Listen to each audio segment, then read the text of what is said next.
Form भरलेला बारामतीमध्ये, त्याच्यानंतर आज पहिल्यांदा इथं फॉर्म माझा भरायला आले, त्याबद्दल मी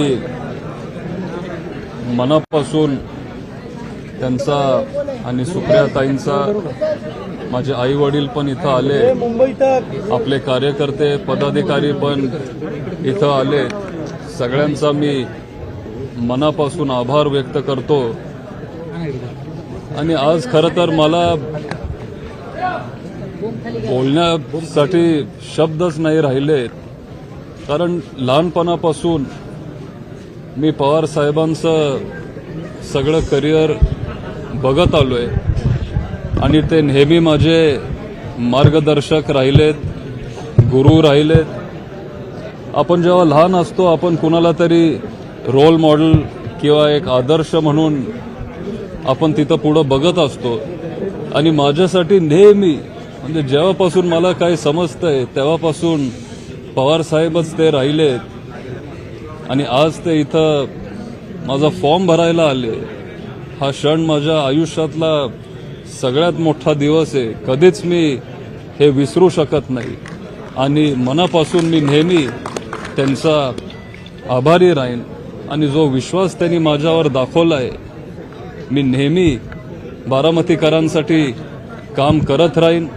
बारामतीकरांनी 27व्या वर्षी पवार साहेबांवर खूप प्रेम केलं, त्यांना तिथं निवडून दिलं, त्यांना भरभरून आशीर्वाद दिला, आणि पवार साहेबांनी पण बारामतीचं नाव देशात नाही तर जगात मोठं केलं। बारामतीकरांसाठी ते काम करत राहिले, शाश्वत विकास त्यांनी केला, समाजाचं परिवर्तन त्यांनी केलं, विकास कामं केली, कुटुंब त्यांनी उभे केली, आणि बारामतीकरांचं नाव आणि बारामतीचं नाव कसं जगात मोठं होईल, नेहमी ते हा विचार करत आलेत।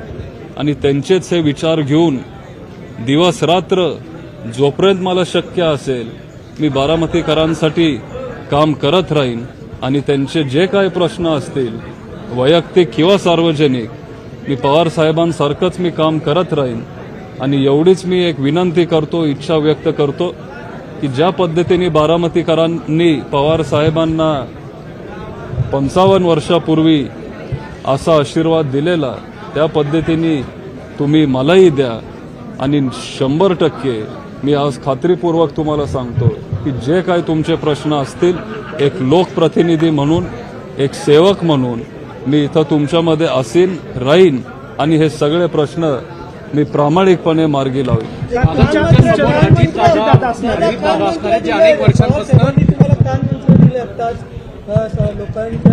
सेवेत राहिलं पाहिजे, काम केलं पाहिजे, काय वाटतंय तुम्ही? काय पवार साहेब फार मोजकं बोलतात, आणि सल्ला किंवा कानमंत्र ते कधी देत नाहीत, त्याच्यामुळे जेव्हा ते काहीतरी ते तसं सांगतात, आपण ते ऐकलं पाहिजे, आपण त्या पद्धतीने वागलं पाहिजे।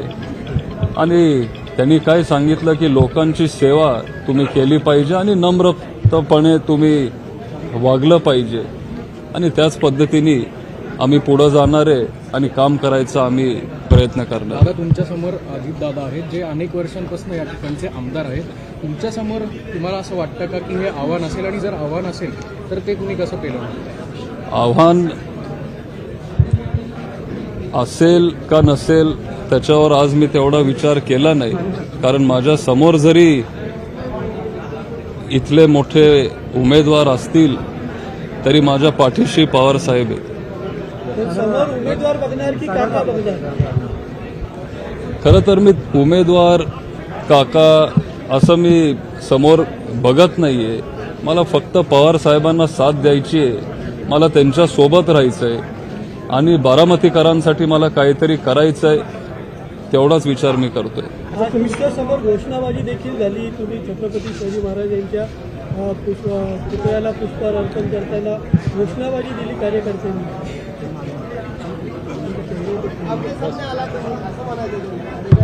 नाही, ठीक आहे, शेवटी लोकशाही आहे आणि आम्ही पण छत्रपती शिवाजी महाराजांच्या पुतळ्याला तिथं जाऊन हार घालू शकतो, आम्ही पण त्यांचा आशीर्वाद घेऊ शकतो आणि ते आम्ही केलं.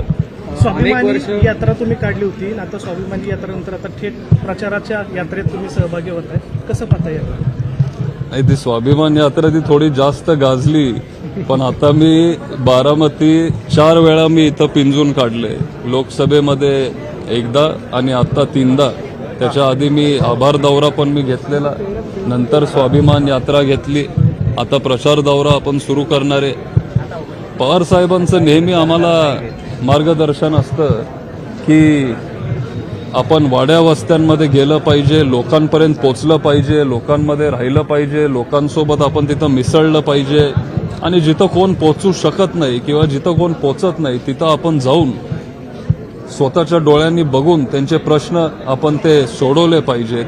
आणि बऱ्याच ठिकाणी जिथं मी गेलो तिथं रस्ता पण नाहीये.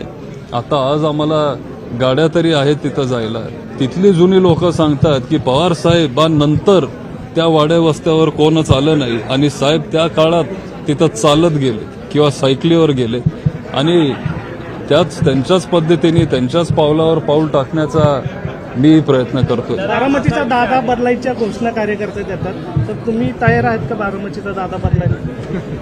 नाही, काय की दादा बदलायचं आहे किंवा असं शेवटी कार्यकर्त्यांची भावना असते.